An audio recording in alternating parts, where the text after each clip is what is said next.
ፈጽሞ ይሆናል ተብሎ የማይታሰብ ነገር ዛሬ እንደሚሆን ለማሳየት ነው የመጣሁት። እስኪ አንድ ለተወሰነ ሰከንዶች ስለ ቮካብለሪ የተነገራችሁ ነገር ወይም የተማራችሁት ነገር በሙሉ አንዴ ዳር አስቡልኝና የጉግል ትራንስሌት እንዳትጠቀሙልኝ። ዝም ብላችሁ ጌስ አታርጉ ወይም ደግሞ አትገምቱ። እስኪ ይህንን አረፍተ ነገር አሁን የምነግራችሁ አረፍተ ነገር አድምጡትና ከዛ በኋላ የምጠይቃችሁ ጥያቄ አለ።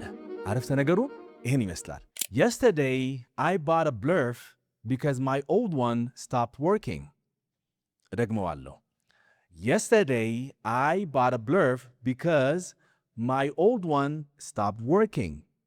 Okay, what is the meaning of the word blurf? Blurf የሚለውን ቃል ትርጉሙ ምንድን ነው? እስኪ ጊዜ ልስጣችሁ። 3 ሰከንድ ወይ 5 ሰከንድ ጊዜ ልስጣችሁ። ጊዜ ውሰዱ፣ ግድ የለም። ፖዝ ማድረግም ትችላላችሁ ቪዲዮ። እሺ አወቃችሁት ትርጉሙን? እርግጠኛ ሁኜ የምነግራችሁ ይህንን ቃል ትርጉሙን አታውቁት። ማንም ሰው ያውቀው። ለምን መሰላችሁ? ቃሉን አሁን ነው የፈጠርኩት። ታዲያ እንዲህም ሆኖ ግን አብዛኞቻችሁ የገመታችሁት ነገር አለ። እርግጠኛ ነኝ አንዳንዶቻችሁ ስልክ ሊሆን ይችላል፣ ፎን፣ ላፕቶፕ ሊሆን ይችላል፣ ላፕቶፕ ወይም ደግሞ አንድ ዲቫይስ ሊሆን ይችላል፣ ወይም ደግሞ መሺን ብላችሁ የገመታችሁ ሰዎች ልትኖሩ ትችላላችሁ። ታዲያ ይህን ነገር ለምን ሆነ? አይምሯችሁ ለምን ኤግዚስት የማያደርግ ወይም ደግሞ የሌለውን ቃል በእንግሊዝኛው ቋንቋ ውስጥ የሌለውን ቃል እንዴት ሊረዳ ቻለ? የዛሬ ቪዲዮ ይህንን ሐሳብ የሚያብራራ ስለሆነ በደንብ አብራራላችኋለሁ። ይህን ቪዲዮ አይታችሁ ከጨረሳችሁ በኋላ አዲስ ቃል ባገኛችሁ ቁጥር ቀጥታ ዘላችሁ ወደ ዲክሽነሪ ወይም ደግሞ ወደ ስልካችሁ ገብታችሁ ጉግል ትራንስሌት ላይ ገብታችሁ የመፈለግ ድግግሞሹ ይቆማል ማለት ነው። ለምን ብትሉኝ የማስተምራችሁ ወይም ደግሞ የምነግራችሁ አንድ ክህሎት አለ ወይም አንድ ስኪል አለ። ያን ስኪል የእንግሊዝኛ ሪዲንግ ስኪል በደንብ ቀላል፣ አዝናኝ፣ ፈጣን የሚያደርግ ስኪል ስለሆነ በደንብ አድርጎ ይጠቅማችኋል። እንግሊዝኛ እየተማሩ ያሉ ሰዎች የሚያደርጉት ትልቅ ስህተት አለ። እስኪ ዝም ብላችሁ ኢማጂን አድርጉልኝ ወይም ደግሞ ይህንን በምናባችሁ አስቡት። እናንተ መጽሐፍ እያነበባችሁ እያላችሁ ድንገት አንድ አዲስ ቃል አጋጠማችሁ።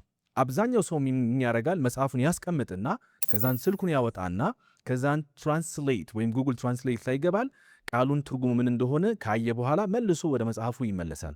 ከዛን ሁለተኛው ደግሞ እየቀጠለ ሁለተኛው ቃል አዲስ ቃል ሲያጋጥመው ተመሳሳይ ድርጊት ያከናውናል። ያስቀምጣል፣ ድጋሚ ይከፍታል፣ ስልኩን ትራንስሌት ያደርጋል። ከዛ በኋላ ወደ መጽሐፉ ይነበባል። ስለዚህ ይህንን ፕሮሰስ again and again እየተደጋገመ ይመጣል።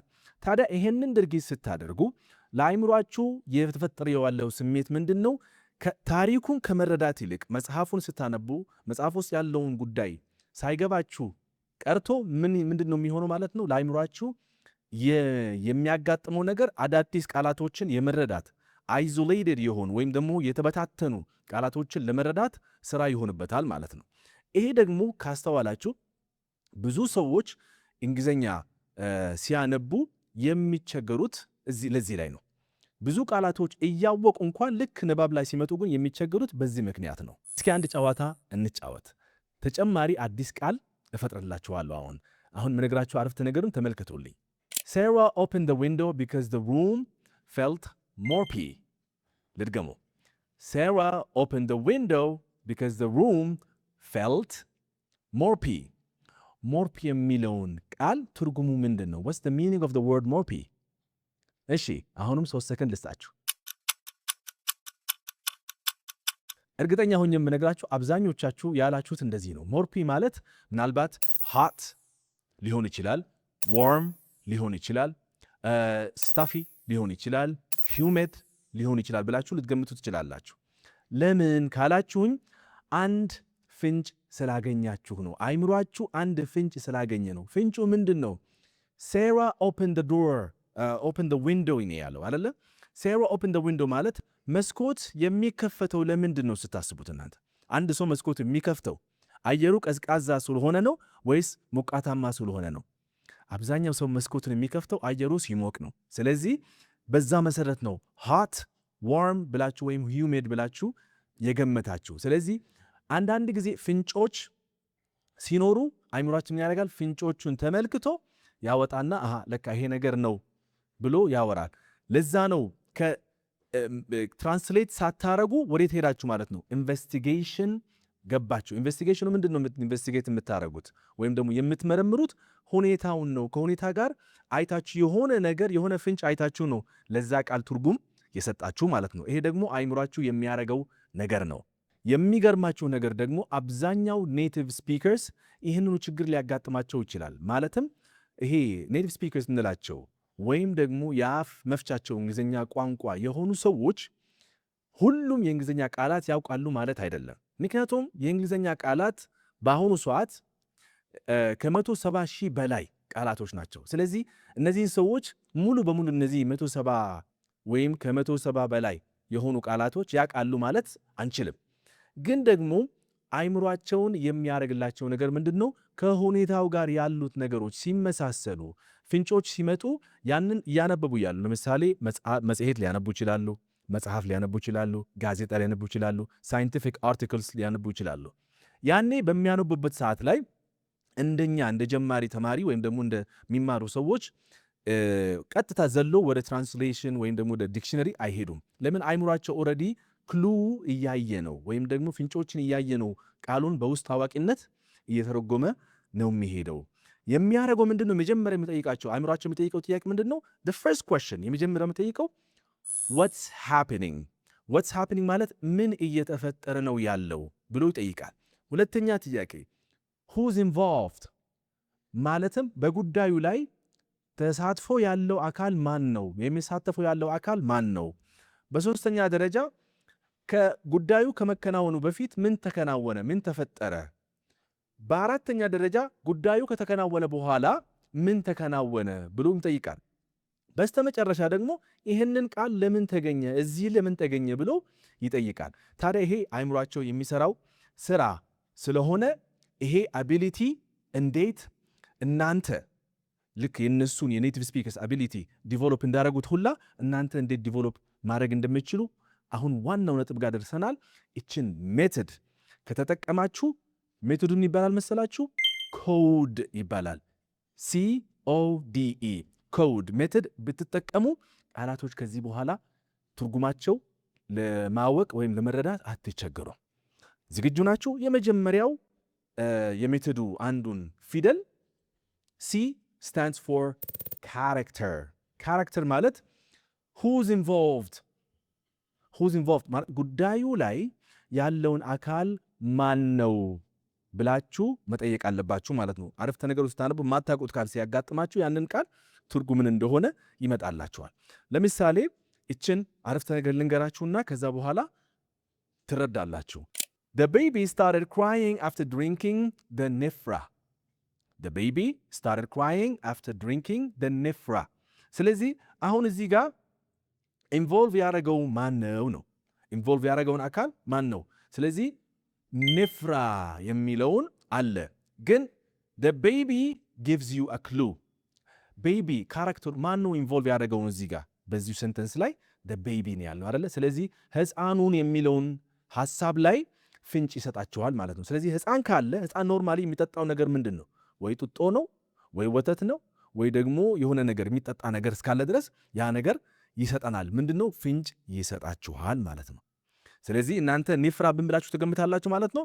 በውስጥ አዋቂነት ኦኬ ሚልክ ሊሆን ይችላል፣ መድኃኒት ሜዲሲን ሊሆን ይችላል፣ ወይም a bottle of whatever the case አይደለ? ስለዚህ ይሄ አንደኛው ሲ። ስለዚህ ሁልጊዜ ማየት ያለባችሁ ካራክተሩ who is involved ማን በጉዳዩ ውስጥ ማን አለ የሚተሳተፈ ያለው በዚህ አረፍተ ነገር ላይ ሕፃኑ ነው አይደለ? ሁለተኛው ነገር ኦ ወይም ደግሞ ኦብጀክቲቭ ኮድ አይደል ያልነው ሜቶዱ ስያሜው ኮድ። ስለዚህ ክ አይተናል። ከዛን ኦ የሚለውን ፊደል ደግሞ ስለምን ይጠራል? ኦብጀክቲቭ ይሆናል። ኦብጀክቲቭ ማለት what is everyone trying to do በዚህ ጉዳይ ላይ ከጉዳዩ ውስጥ ወይም በአረፍተ ነገሩ ውስጥ የተሳተፉ ሰዎች ምን ለማድረግ እየተደረገ ነው? ዓላማው ምንድን ነው? ኦብጀክቲቭ ማለት ዓላማ አይደለም? ስለዚህ ምን ሊከናወን ተፈልጎ ነው እዛ ላይ? አሁንም አንድ ምሳሌ ልንገራችሁና ከቃሉ ከአንተ ትረዳላችሁ። She grabbed the flinic to unlock the door. ድጋሚ she grabbed the flinic to unlock the door. ስለዚህ አሁን እዚህ ጋር flinic የሚለውን ቃል አሁንም ምንድነው ትርጉሙ ሊሆን ይችላል? ለአዲስ ቃል ነው። ምን ሊሆን ይችላል? ስለዚህ እናንተ ቃሉን ላታውቁ ትችላላችሁ፣ ግን ኦብጀክቲቭ ምንድነው? ያንን ቃል she grabbed the flinic። ስለዚህ እሷ የወሰደችውን ፍሊኒኩን ወሰደች። ስለዚህ ፍሊኒኩን ለማድረግ ምን ልጠቀምበት ነው? ፍሊኒኩ ያን ፍሊኒክ የተባለውን ነገር ያን ቃል ምን ለማድረግ ነው? to unlock the door ነው የተባለው አይደለ? በሩን ለመክፈት። ስለዚህ በውስጥ አዋቂነት አይምሯችሁ ምን ይገምታል ማለት ነው? ያን ጥቅም ያንን ነገር ጥቅሙ ምንድነው ብለን ስናየው ኦብጀክቲቭ ማለት ነው ምን ይሆናል? ቁልፍ ሊሆን ይችላል። it could be a key, it could be a card የምንከፍትባቸው ካርዶች አሉ አይደል? ወይም ደግሞ it could be a password። ፓስወርድ የሚባለው የአንድን መክፈቻ የምንጠቀምበት ምስጢራዊ ቁጥር ማለት ነው። ስለዚህ ከነዛ ውስጥ ሊሆን ይችላል። አይምሯችሁ ይገምታል። ለምን? ከሁኔታው ጋር ውስጥ ያለውን ጥቅሙ ምንድነው? ቃሉ ጥቅሙ ምን ሊሆን ይችላል? ለመክፈት ከሆነ ስለዚህ የሆነ ወይ ቁልፍ ነው ወይ ካርድ ነው ወይ ፓስወርድ ነው ማለት ነው። አያችሁ እንዴት ነው የምታውቁት? ይሄ ኦ ነው። እሺ ከዛን ሶስተኛው ፊደል ዲ ወይም ደግሞ ዲቴልስ። ዲቴልስ ማለት ዝርዝር መረጃዎች ማለት ነው። ዝርዝር መረጃዎች እዚህ ጋር በጉዳዩ ላይ የሚገኙ መረጃዎች ምንድን ናቸው? የተበተኑ መረጃዎች ምንድን ናቸው? እነዛን ስትመለከቱ ያንን ቃል ለመረዳት ይቀላቸዋል።